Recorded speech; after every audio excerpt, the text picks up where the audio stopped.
And we'll share that out. So in case you do miss any of it, you will have the recording on and for everyone as well. So thank you again. It's very good to be with you. And we'd like to begin our presentation, which reviews why we are here together. All right. So the pursuit of truth, Veritas, is integral to the charism of our order, the Dominican order. St. Dominic embraced study and learning as essential to fulfilling the preaching mission of the order in the church and in the world. In the United States, many Dominican sisters congregations established elementary and high schools to carry on this tradition of the order. And for nearly 200 years, Dominican women and religious have faithfully sponsored and staffed these schools in service to the church. During this time, the sisters have partnered and collaborated with dedicated laypersons who serve our schools in this important ministry as administrators, teachers, staff, board members, partners in ministry, like you. Through the years, it has been evident there are fewer sisters in the school and the more lay leadership. This has not been lost on the sisters or those of you who have partnered with us. 7 years ago, school leaders in association with DAS, Dominican Association of Secondary Schools, sent a strong message to the sponsoring congregations, saying they value the heritage the sisters have given to the Dominican charism and urge them to develop a plan for the sponsorship of the schools for the future. The congregations appreciated the commitment to the Catholic Dominican education and continuing with their commitment to collaborate in the planning for the future of Dominican education. They joined with other Dominican congregations, and through the mutual study, discernment, and prayer, they made the decision to pursue a new joint ventureship model, which we will now call Dominican Veritas Ministries, DVM. The mission and purpose of Dominican Veritas Ministries, DVM, is to ensure the Catholic and Dominican identities of our educational institutions by envisioning a new model of sponsorship to move our educational ministry into the future. Dominican Sisters congregations are collaborating in their role of sponsorship by establishing a pontifical public juridic person, PJP, to serve as the future sponsor of the schools. Forming this PJP allows the congregations to share sponsorship responsibilities and strengthen mission integration in the schools. Participating congregations and their schools are reimagining Dominican education in the 21st century by creating a pontifical public juridic person. This person is really a group of sisters from various Dominican congregations who collectively have the capacity to name a school Catholic. This is the same capacity congregations have for their respective sponsored schools. All right. In this session today, or tonight, I should say, you'll learn more about the purpose and the story of Dominican education, and we'll also share with you what's been accomplished already as we move toward this new collaborative model for Dominican education, what is still in process, and the parts of the process we are currently addressing. And of course, a lot of the information will be answering some of your questions, but before we begin, are there any questions at this point? And as I said before, it might be a good time to put yourself on mute, and then you can chat in a question or just indicate somehow that you do have a question, and feel free to ask. Okay. Right. Well, the first Dominicans in the Americas arrived in 1510 on a Bahamian island occupied by the Taino people. Called Hispaniola by the Europeans who overtook the island, we know it today as Haiti and the Dominican Republic. It didn't take long for the Dominican friars to get in some good trouble, as Congressman John Lewis would call it. On the first Sunday of Advent in 1511, after the community of friars spent days in study and prayer, they agreed they could not cooperate with the enslavement of the native peoples. They crafted a homily delivered from the pulpit by Friar Antonio Manasoros, who cried out, By what right of justice do you hold these Indians in such cruel and horrible servitude? On what authority have you waged such detestable wars against these people? Why do you keep them so oppressed? They die, or rather, you kill them in order to extract and acquire gold. In this way, the first Dominican teaching of truth and justice was heard in the Americas 519 years ago. It was 275 years later before Dominicans began a ministry on the continental US and still at the service of the government of Spain. The Irish friar John O'Connor served as chaplain for the Spanish delegates in New York. 20 years after that, the friars started an educational ministry in earnest. Friar Edward Dominic Fenwick was hoping to open the school in Boston, but was sent instead by Archbishop John Carroll to open a mission west of the Alleghenies in what would soon become the Diocese of Bardstown, Kentucky. There in 1806, the first Dominican educational institution in the United States was established. Recognizing the need for education for youth in this pioneer territory, the Dominican pastor of St. Rose Parish near Springfield, Kentucky, announced from the altar that he needed women to join the order, not as cloistered nuns, but women in simple vows, living an active life, to provide that education. The first US-born congregation of Dominican women was established when 4 women professed their vows in early 1823. Excuse me. That year, they opened St. Magdalene Academy, which was later renamed St. Catherine of Siena Academy. These early Dominican pioneers created the future of Dominican educational ministry. Each of you, each of us, stand on their shoulders. We are here tonight because of their vision and passion, and we are here to sustain their legacy and assure the future of Dominican education for generations to come. Excuse me very much. Are there any questions on our history at this point? Okay. Dominican Veritas Ministries is being called to life for this purpose: to ensure the Dominican identity of our schools, to create future generations of truth seekers, and to integrate the truth-seeking, gospel-preaching charism of the order more deeply in our schools. Right now, there are 3 congregations of sisters who sponsor 9 schools who are actively engaged in the process of forming the public juridic person. And I certainly apologize. These congregations and schools that will initially be sponsored by Dominican Veritas Ministries are the Adrian Dominicans with Rosarian Academy, which is pre-K through 8 in West Palm Beach, Florida, and Regina Dominican High School in Wilmette, Illinois. The Dominican Sisters of Houston have St. Agnes Academy High School. Their high school is in Houston, Texas, and St. Pius X High School, also in Houston, Texas. And the Dominican Sisters of Sinsinawa, where I have 5. Bethlehem Academy, which is 6 through 12 in Faribault, Minnesota. Dominican High School in Whitefish Bay, Wisconsin. Edgewood Campus School, pre-K through 8th in Madison, Wisconsin. Edgewood High School in Madison, excuse me, and Trinity High School in River Forest, Illinois.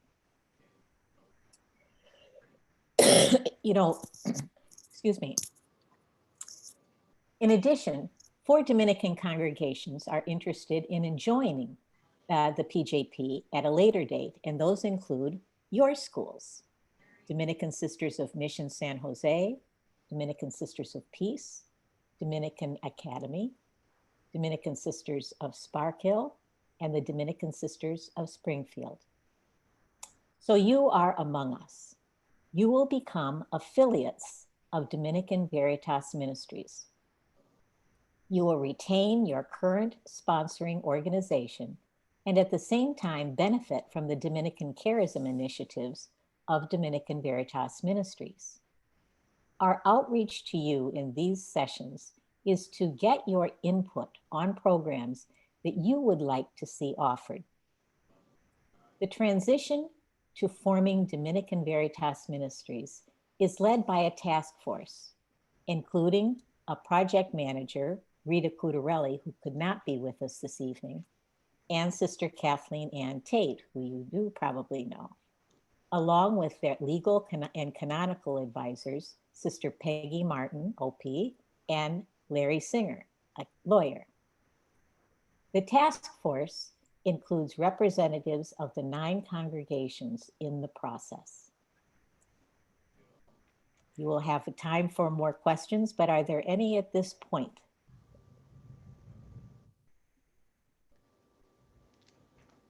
Sister Kathleen? Thank you, Colleen. A public juridic person, in addition to being a mouthful, is a structure offered by the church to sponsor its ministries.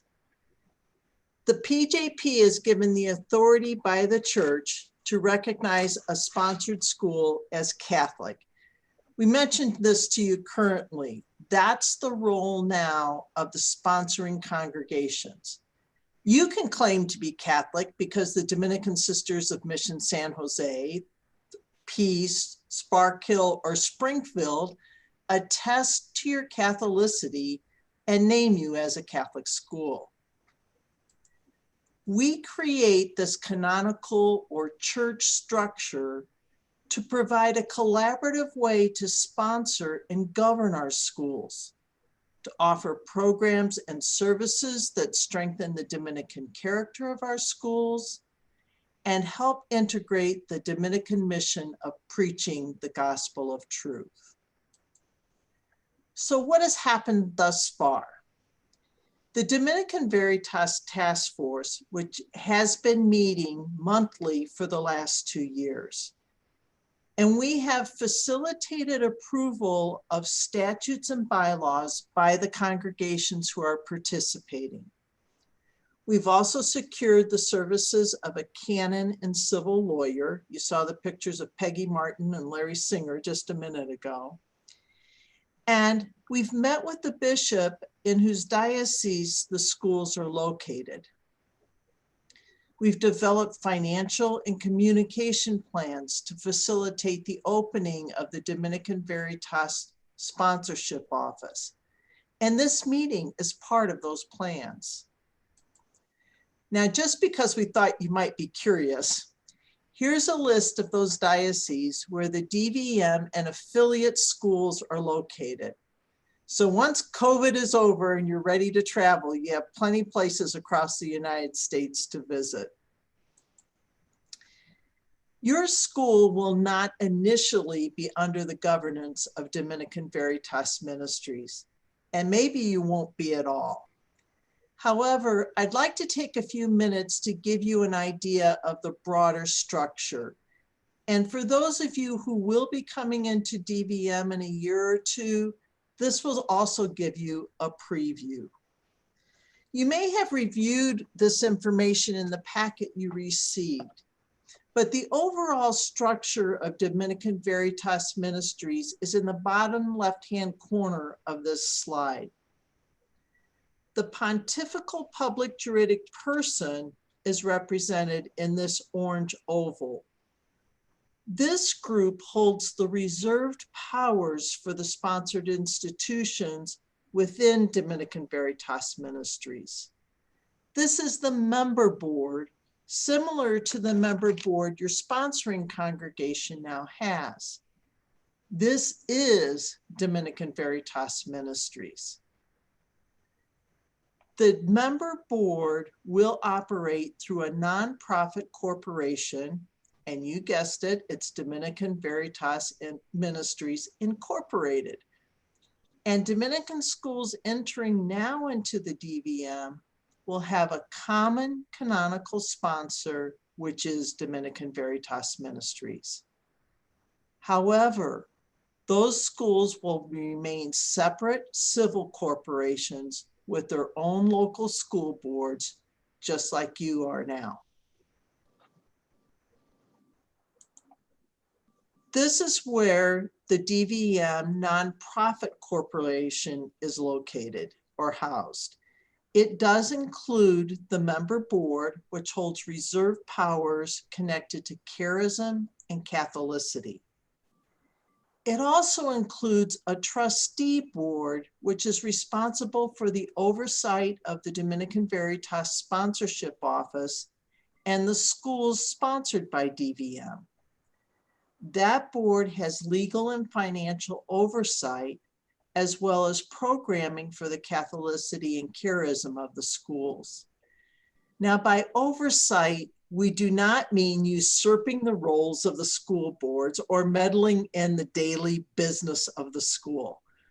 However, just as you have some financial and legal issues now that you report to your sponsoring congregations for further explanation or approval, those more weighty issues will go to the trustee board for the DVM schools. These trustees are appointed by the member board and are responsible to reporting the state of affairs to the member board. They also gather information to be used in the continuation of the canonical status of Dominican Veritas Ministries.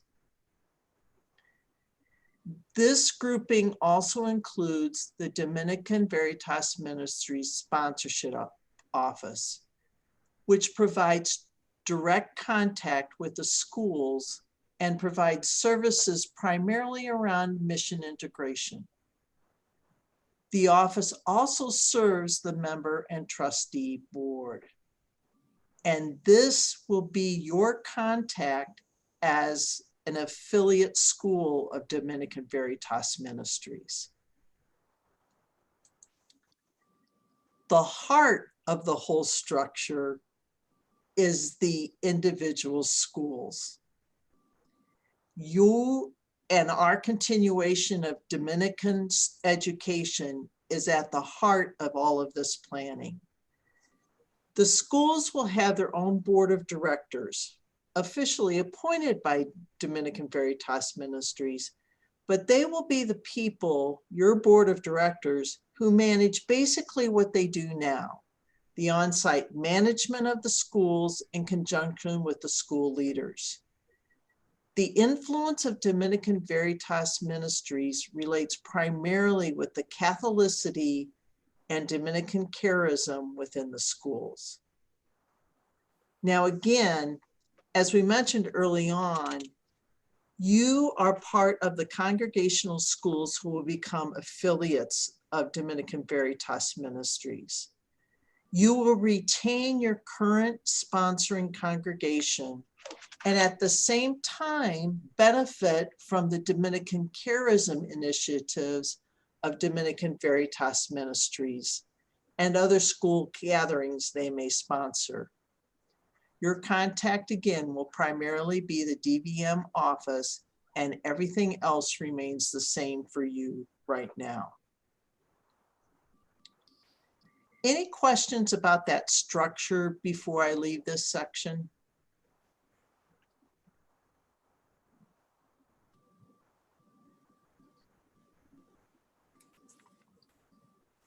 I haven't seen any on chat, Sister Kathleen. Okay, thank you. Okay, so what is the Dominican Veritas Task Force working on now?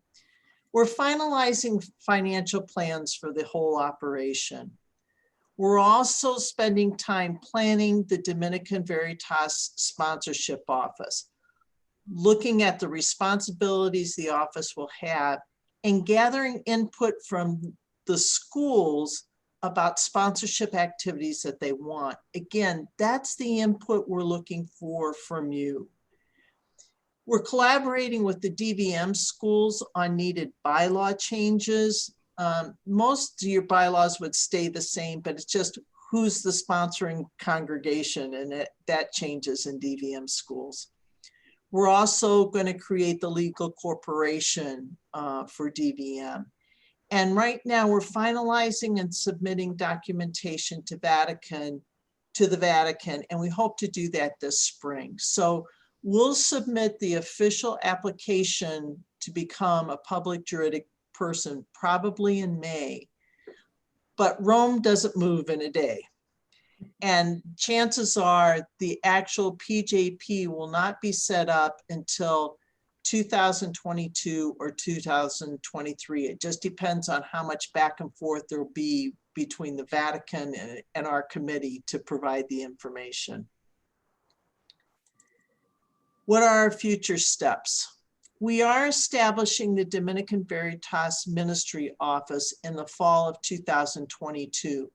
Whether the PJP is finished or not, the office, we're going to set that up.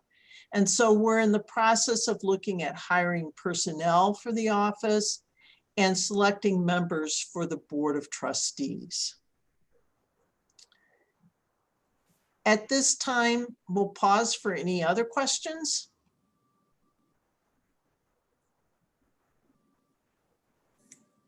We must be getting really good at this. That's all I can say. No. Okay, notice many of the services provided by the DVM office are services that have been faithfully provided by the Dominican Association of Secondary Schools in the past. We anticipate when the DVM office becomes functional, that DOS will be enfolded into the DVM committees formed with administrators and other staff for planning school programs. It doesn't, in their wisdom and in the wisdom of DVM, it doesn't make sense to have two organizations providing the same kinds of services. Teresa Leckert just asked the question, what about the location of the DVM office? We're looking at incorporating the DVM office in Illinois and establishing the office in Chicago, primarily because it's central in the United States. But again, it'll depend on who we hire for that. I mean, in one sense, the office could be any place where you could get in, get to the airport, but it is going to be incorporated in Illinois. Who will provide services to schools who are currently members of DOS, but may not be part of the DVM? We will be looking at expanding that. There are really very few schools right now who wouldn't be affiliates of Dominican Veritas Ministries. And I believe once we get this set up, we will provide something for other Dominican schools who are outside of that realm. We just haven't gotten to that part of planning yet.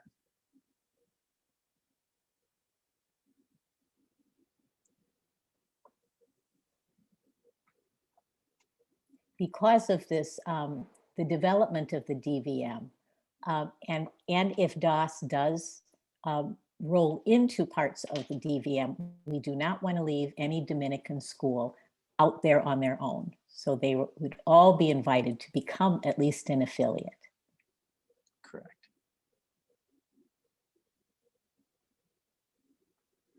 Okay. Basically, as partners in this venture, as affiliate schools who share in the Dominican mission of education, we do want your input in this process.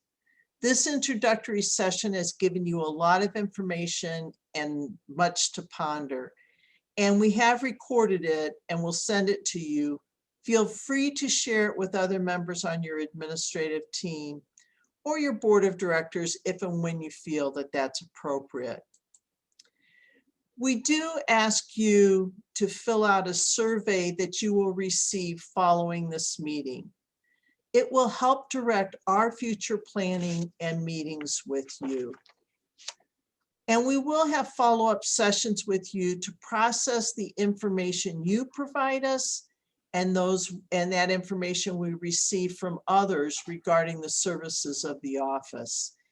We promise that the future meetings will be much more interactive with you. But tonight, it was just important to give you information to kind of put you in the same place. So our second meeting with you and with the DVM schools, so the meetings for school leaders will either be April 21st or 22nd.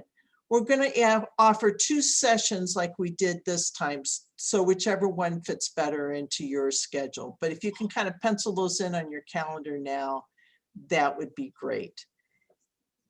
The Dominican congregational leaders have long partnered with you for the sake of the mission of Catholic education. You are integral to this planning process for the future of your schools and the Dominican family. And we're thrilled to partner with you in creating an exciting future for Dominican education. So thanks again for being here tonight. We'll hang out here on Zoom if you have any other questions or just want to, share any thoughts. But thank you so much for being here. Therese, unmute yourself maybe. Yeah, thank you. I just noticed during the PowerPoint, we were talking about the history of Dominican sisters in the United States. And we're getting ready to celebrate the 200th anniversary of Dominican sisters in the United States in 2023. So we're, working on all kind of committees and plans being made for that. So it's kind of an exciting time for us. Yeah. The founding congregation in Kentucky was St. Catherine, Kentucky. So, it's actually the foundation of the congregation of St. Catherine is 1822. okay. I think it's when the school their school opened in the old still house Oh, that's in right. 1823. Okay. That's right. Yeah. Thank you, Mark. And the Mark's on Springfield the committee. Dominicans were an offshoot of that group. There's a whole history of that we won't Yeah, go that's into right. tonight, but we are an offshoot of that group. There's a lot of links. Uh-huh. Right. Mark, of course you would know that. That's just awesome. He's on a committee for us.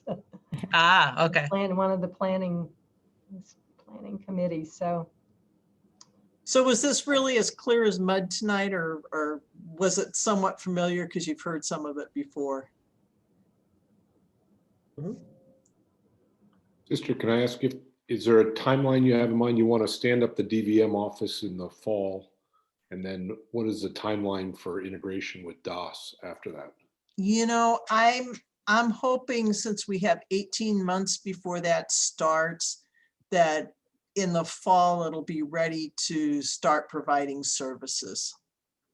Okay, thank you. So I think that should mold into that. So Kathleen, the survey that you said would be sent, is that about the services of the office? Yes. Kind of like Yes. input? Yes. Okay. Yeah, and you should get that tonight.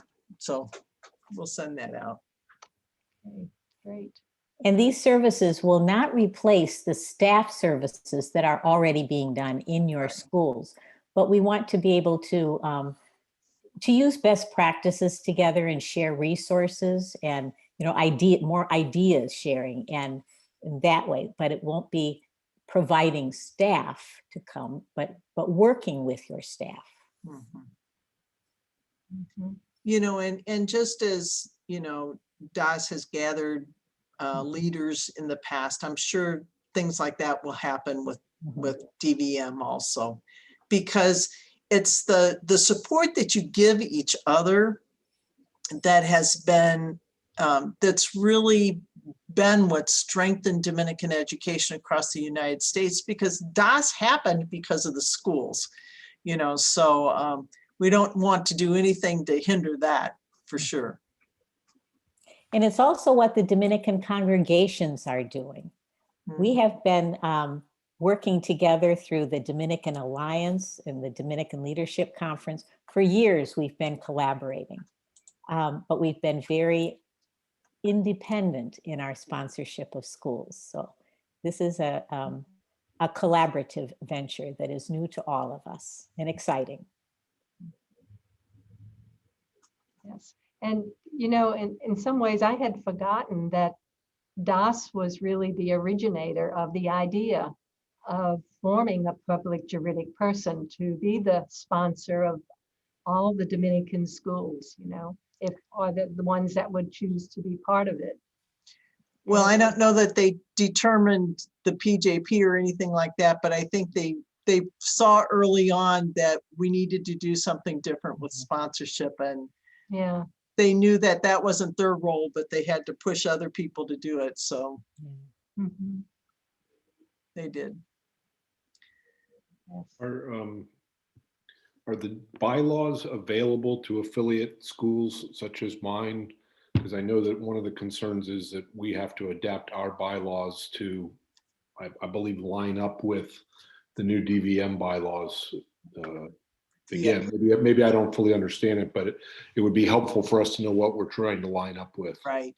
We do have, and in fact, for the DVM schools, we're going to have a meeting with their boards to talk through that with Larry Singer.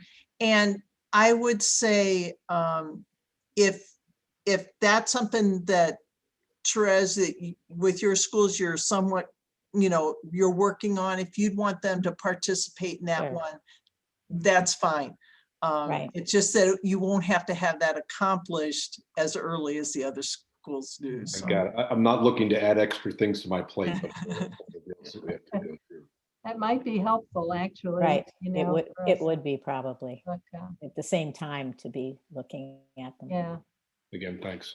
Yeah, the statutes that I was talking about were for the formation of the PJP, but Larry Singer has provided like a breakdown for schools. And he's going to go over that with the board. So that might be very practical for you, just to even get a heads up. So. Mhm. Yeah, because again, for schools such as ours, changing our bylaws is, to do it in under a year, it would be a real struggle. So as much lead time as we can possibly have would be helpful. Sure. Mhm.